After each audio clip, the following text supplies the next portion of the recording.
Today on Outside the Box Reviews, we are looking at the Playmates Teenage Mutant Ninja Turtles, the 2012 TV series version, and this is Raphael.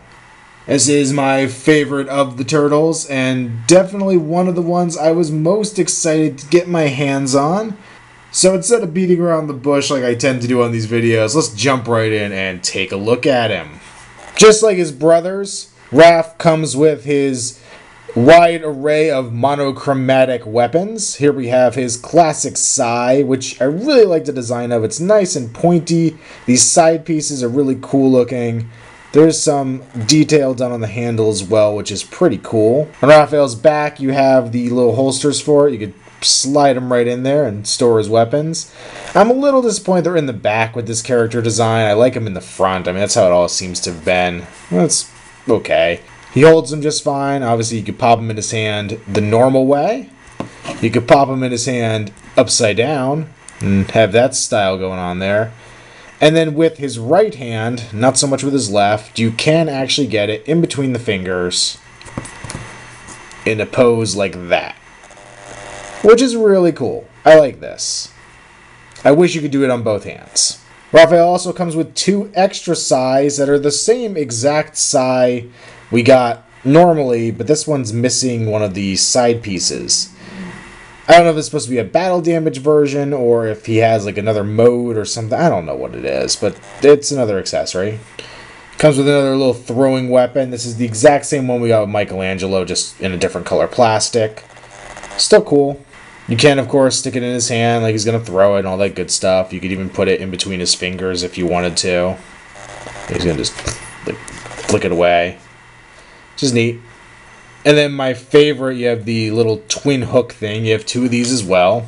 We have two of everything with Raphael. But these are really cool. I love this design of a weapon. It's got the little crescent moon part here and the blade up here. And I know on Deadliest Warrior, I remember seeing that they would like take them and hook them together and swing them as a weapon, which is pretty cool. It doesn't have the spike on the bottom, which I think is what you really need if you're going to swing them. But once again, they fit in his hand well. This is cool. I'm intrigued to see if he's actually going to use these in the TV series. It'd be really neat to see this as a weapon. I think it fits the character to have something like this as an alternate weapon.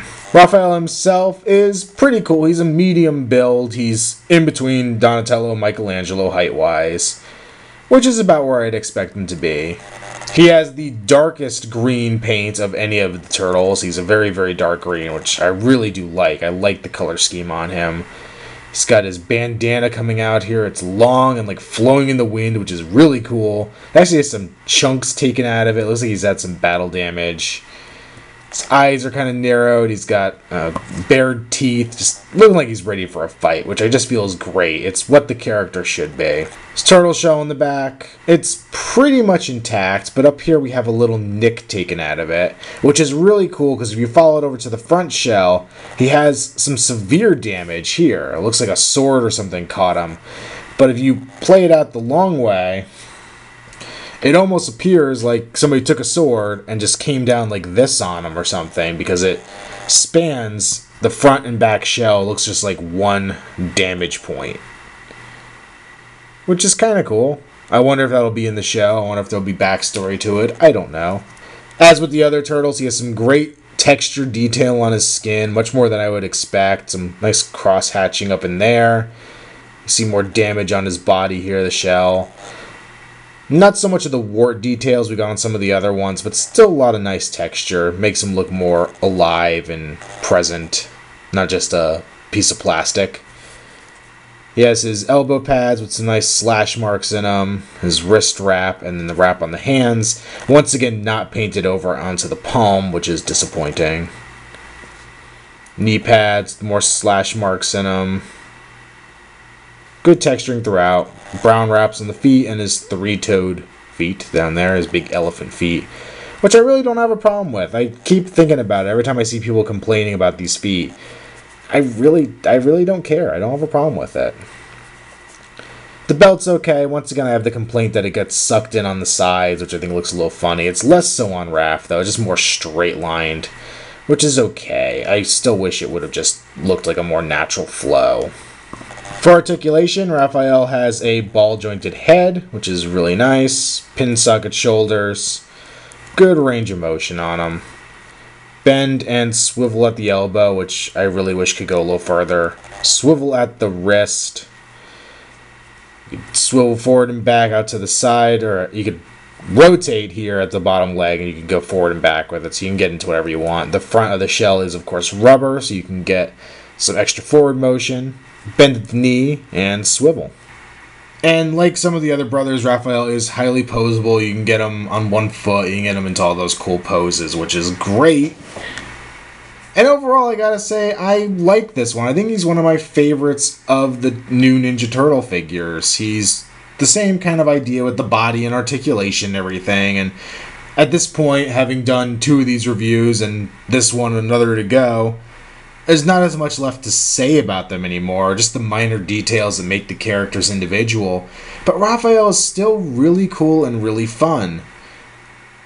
Part of me wants to watch this show a lot and to see what they do with these characters, and I know that part of me is probably going to win out. But another part of me is terrified to see this because I really like these toys, and I don't want to see something and be like, wow, this is awful. I need to get rid of these toys.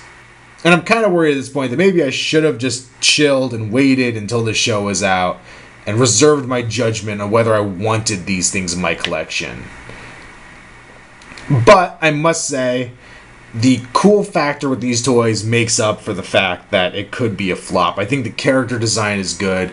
And if nothing else, these figures don't look tremendously like the CG counterpoints. Obviously, it's all the same art direction, all the same kind of details on them.